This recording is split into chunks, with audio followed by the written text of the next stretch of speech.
नमस्कार, वर्षाच kitchen and ब्लॉगमध्ये आपलं स्वागत आहे. आणि आज आपण कुठे आलेलो आहे? गणपतीपुळे. तर हे गणपतीपुळे आहे रत्नागिरीपासून 1 तासाचा रस्ता आहे. तर पहा, इथे समुद्राच्या अवतीभोवती समुद्राच्या किनाऱ्यावर हे मंदिर आहे आणि समुद्र आहे आजूबाजूला. खूप छान असं लोकेशन आहे. खूपच सुंदर असं लोकेशन असलेलं हे गणपतीपुळे आपण पाहू शकता.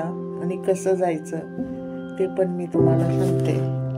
इथून आपण रत्नागिरीला जातो आणि रत्नागिरीवरून गणपतीपुळेला आपण रिक्षा करून जाऊ शकतो. पण रिक्षाला 500-600 रुपये घेतात. मग आपण एसटीने गेलं ना तर एका माणसाला 26 रुपये पडतात, म्हणजे बाईला. आणि माणसांना 52 रुपये तिकीट आहे. आणि लेडीजचं अर्ध तिकीट असल्यामुळे 26 रुपये पडते आपल्याला पर माणूस पर श्री. लेडीजला अर्ध तिकीट म्हणजे 26 रुपये आणि माणसांना 52 रुपये. आणि अर्ध तिकीट लहान मुलं असेल त्याला पण अर्ध तिकीट आहे, लेडीजला अर्ध तिकीट आहे. तर तुम्ही इथे येऊ शकता. खूप सुंदर गणपतीपुळे आहे.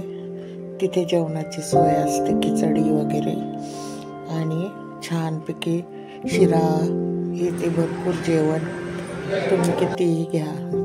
खूप छान जेवण वगैरे. आणि मंदिराच्या समोरच सागरी किनारा म्हणजे समुद्र आहे बघा.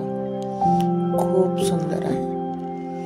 तर पहा, तुम्ही आवडल्यास लाईक करा, कमेंट करा आणि खूप छान असं पटकन सबस्क्राईब करायला विसरू नका.